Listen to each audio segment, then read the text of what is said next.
Welcome to Shreyasi GS. आज मैं आपसे बात करूंगा ऑपरेशन सिंदूर पे। ठीक है। तो आप लोगों को याद होगा 22 अप्रैल 2025 को पहलगाम जे एंड के पहलगाम में एक अटैक हुआ था। इस अटैक में हिंदुओं को उससे धर्म पूछकर उन्हें मारा गया था और यहीं से ऑपरेशन सिंदूर की शुरुआत हुई थी। देख सकते हैं आप, इस अटैक में 26 लोग मारे गए थे।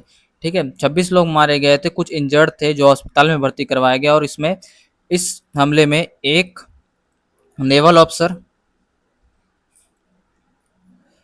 और एक आईबी ऑफिसर ये भी मारे गए। ठीक है। जब इस अटैक के बारे में हमारी सेना को पता चला, वो तुरंत एक्शन में आई और उन्होंने कमान अपने हाथों में संभाल ली और अपनी छानबीन में जुट गए। हमारे पीएम नरेंद्र मोदी जी को पता चला, उन्होंने सऊदी अरब का दौरा छोड़कर वो तुरंत भारत आए। अमित शाह भी तुरंत जेएनके पहुंचे। ठीक है। घटनास्थल पे पहुंच के इन्होंने देखा कि एक्चुअली हुआ क्या है। उसके बाद ये जो अटैक हुआ था, इसकी जिम्मेदारी टीआरएफ टेररिस्ट संगठन ने ली थी। घटना के लगभग 15 दिन बाद घटना के लगभग 15 दिन बाद ऑपरेशन सिंदूर लॉन्च किया गया। और इस ऑपरेशन को 7 मई को सुबह 1:05 से लेके 1:30 बजे तक कंप्लीट कराया गया। और इस आधे घंटे के ऑपरेशन में लगभग 9 टेरर कैंप्स को ध्वस्त कर दिया गया। आप देख सकते हैं, ये जो मैंने लगाया है ये वो 9 टेरर कैंप्स है जिसे हमारी सेना ने ध्वस्त कर दिया। और हमारी सेना का सीधा कहना था, हमारी लड़ाई आतंकवादियों से है, पाकिस्तानी से नहीं है। ठीक है। आप देख सकते हो, मरकाज सुबहान अल्लाह, मरकज़ तैयबा, सरजल, महमूमा जोया, मरकज़ अल हदीथ, मरकज़ अब्बास, मस्कर रसील शाहिद, सवाइन अल्लाह कैंप, सैदन बिलाल कैंप। और हमारी सेना ने ये भी बताया कि इन कैंप में वो लोग भी थे जिन्होंने पहले हमला किया था, इसलिए उन उन कैंप को चुन चुन कर उसे ध्वस्त किया गया। इस अटैक में देख सकते हो आप, 100 टेररिस्ट मारे गए। इस अटैक में 100 टेररिस्ट मारे गए। और एक कन्फर्म हमारी इंडियन एयरफोर्स ने किया, ये बताया कि इस हमले में 9 टेरर कैंप थे, इसमें से 100 आतंकियों को मार गिराया गया। लेकिन पाकिस्तान इसको मानेगा कहाँ? पाकिस्तान इसको मानने के लिए तैयार ही नहीं होता है और वो बोलता है उनके यहाँ आतंकी है ही नहीं। लेकिन आप देख सकते हैं, इसमें ये जो अब ताबूत दिख रहा है ना, ये ताबूत उन आतंकियों के है जो कि मारे गए। और इस आतंकी के जनाजे में आप देख सकते हो, आर्मी के जवान आए हुए, वो भी ड्रेस में आए हुए हैं। वो भी ड्रेस में आए हुए, समझ रहे हो आप? ड्रेस में आए हुए हैं। ऐसा नहीं कि यहाँ पे कोई आतंकवादी मरा, इन्हें ऐसा लग रहा है कि कोई बहुत बड़ी शहादत देने आया है, कि देश के लिए बहुत बड़ा इन्होंने काम किया है और उसके लिए इन्हें शहादत देने आया है। और फिर बोलते हैं कि हमारे पास आतंकी नहीं है। इस ऑपरेशन के बाद हमारी सेना ने यह भी बताया कि Indian armed forces carried out precision strike at terrorist camp. यानी कि प्रिसाइज अटैक किया गया। प्रिसाइज अटैक का मतलब हुआ जो टेरर कैंप टारगेट किए गए थे, बस वहीं अटैक किया गया है। ना ही किसी सिविल को मारा गया, सिविलियन को मारा गया है, और ना ही पाक आर्मी पे अटैक किया गया है। ठीक है, हमारी लड़ाई बस आतंकवादियों से है। लेकिन पाकिस्तान कहाँ ही सुनने वाला था। पाकिस्तान को तो उसके आतंकवादी मार दिए, मतलब कि उनको मार दिया, ऐसा लगता है, क्योंकि वो आतंकवादी को ही उन्होंने पाल रखा है। फिर पाकिस्तान ने क्या किया? पाकिस्तान ने ड्रोन अटैक किए, वो भी 26 जगहों पे। कितने जगहों पे? 26 जगहों पे पाकिस्तान ने ड्रोन अटैक किए। उनमें से कुछ जगह ऐसे श्रीनगर, जम्मू, फिरोजपुर, पठानकोट, जैसलमेर, बाड़मेर, भुज, इन सभी जगहों पे इन्होंने ड्रोन अटैक किए। लेकिन हमारी जो सेना है, उन्होंने इनके सारे ड्रोन को ध्वस्त कर दिया। S-400 से सारे ड्रोन्स को ध्वस्त कर दिया। जब ये हमारे इंडियन आर्मी से जीत नहीं पा रहे थे तो इन्होंने सेलिंग करनी शुरू कर दी। और सेलिंग कहाँ पे की? Attempting to incite communal unrest by targeting religious site in India including a gurdwara in Poonch. इन्होंने गुरुद्वारा पर अटैक किया, ठीक है, जिसमें कि 3 सिख मारे गए, कॉन्वेंट और टेम्पल्स पे भी अटैक किया गया। तो ये क्या चाहते थे कि सिविल में अटैक करके सिविलियंस को मारे, पाकिस्तान का ये मोटो था। वो इंडियन आर्मी से लड़ नहीं पा रहे थे तो सोच रहे थे कि सिविलियंस को मार के यहाँ का माहौल खराब कर, ताकि यहाँ के लोग डरे। फिर धीरे धीरे माहौल खराब होता गया। उसके बाद हमारे भारत ने हमारे भारत ने पाकिस्तान पे एयर स्ट्राइक किया। एयर स्ट्राइक किसका? इसके लगभग 11 जगहों पे, लगभग 11 एयर बेसेस थे पाकिस्तान के, इंडिया ने स्ट्राइक किया। आपको दिखाता हूँ, ये वो एयर बेसेस है पाकिस्तान के, 11 एयर बेसेस। बुलारी, जकोबाबाद, सुक्कुर, सरगोधा, चुनियान, पसरूर, रफीकी, सियालकोट, नूर खान, सकादुर, मुरीद।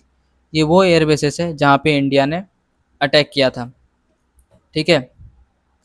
और पाकिस्तान ने इसको कन्फेस भी किया था कि भारत के द्वारा हमारे एयरफोर्स में अटैक हुआ है। जब इस अटैक के बाद धीरे धीरे माहौल गर्म होने लगा तो दुनिया को ये लगने लगा कहीं ये न्यूक्लियर बॉम्ब दोनों देशों में से कोई अटैक ना कर दे, जिससे कि पूरी दुनिया को क्षति है। अगर कहीं पे भी न्यूक्लियर बॉम्ब गिरता है इससे पूरी दुनिया को क्षति है। ऐसा नहीं जहाँ पे गिरेगा सिर्फ उसे इफेक्ट पड़ेगा, पूरी दुनिया पे कोई इफेक्ट पड़ेगा। आप देख सकते हैं अभी भी हिरोशिमा नागासाकी में उसके कुछ असर देखने को मिलते हैं। आज से कितने साल पहले वो बॉम्ब गिराया गया था फिर भी। तो इस सिचुएशन को देखते हुए कहीं की न्यूक्लियर वॉर ना हो जाए इन दोनों में, अचानक से शाम में एक खबर आई। वो खबर क्या थी? खबर ये थी, India Pakistan agree to full and immediate ceasefire announce by Donald Trump. Announce किसके द्वारा किया गया? Donald Trump. लड़ दो देश रहे हैं और अनाउंसमेंट तीसरी देश से हो रहा है, ठीक है। तो आप समझ सकते हैं अचानक से ये आया कि सीज फायर हो गया है। तो इंडिया वाले लोग अचानक से सोचने लगे, अरे यार अभी तक तो सब कुछ सही चल रहा था, हम डोमिनेट कर रहे थे, तो फिर ये कैसे अचानक से सीज फायर हो गया? वो भी इसको अनाउंसमेंट किसने किया? डोनाल्ड ट्रंप ने अनाउंसमेंट किया। सब शौक हो गए, सब सोच रहे थे कि सरकार इस पे कब जवाब देगी, क्यों हुआ, क्या हुआ। आप देख सकते हैं डोनाल्ड ट्रंप ने एक ट्वीट किया है, उसमें क्या बोला? After a long night of talks mediate by the United States I am pleased to announce that India and Pakistan have agreed to a full and immediate ceasefire. देख रहे हो कि मतलब यूनाइटेड स्टेट पूरा अपने ऊपर मुआ मिट्ठू बन रहा है। वो सारा का सारा क्रेडिट खुद लेना चाह रहा है। वो बताना ये चाह रहा है कि यूएसए ने ही ये वार रुकवाई है और सीज फायर करवाया है, ताकि ये दोनों देश ना लड़े। और दोनों देशों को कॉन्ग्रेचुलेसन भी दिया है। Congratulation to both countries on using common sense and great intelligence, thank you for your attention to this matter. यानी कि डोनाल्ड ट्रंप ने हर चीज़ का क्रेडिट लेके चले गए। और हमारे देश वाले ये भी पूछ रहे हैं कि ये तीसरा लोग कहाँ से आ रहा है, ये कौन होता है सीज फायर करवाने वाला? आप समझ रहे हो, ठीक है। डोनाल्ड ट्रंप ने पूरा पूरा मतलब यहाँ पे वो, ऐसा होता है ना घर में दो लोगों की लड़ाई होती है तो एक मुखिया आता है और वो लड़ाई बंद करवा के चला जाता है। बस सेम फीलिंग अभी डोनाल्ड ट्रंप ले रहा है कि यूएसए आया, यूएसए ने लड़ाई रुकवा दी। और ये भी कहा, will work with you both Donald Trump, Kashmir offer to India Pak. यानी कि ये भी कहा कि जो कश्मीर का मुद्दा है उस पर वो बात करवाएंगे दोनों से। भाई ये क्यों बात करवाएंगे भाई? इंडिया में बहुत लोगों ने, सबने यही यही अपोज किया कि पाकिस्तान पीओके का जो मुद्दा है, कश्मीर का जो हमारा मुद्दा है, वो इंडिविजुअल इंडिया और पाकिस्तान के, उसमें डोनाल्ड ट्रंप थर्ड पार्टी क्यों आना चाहता है? थर्ड पार्टी की यहाँ तो कोई ज़रूरत ही नहीं है।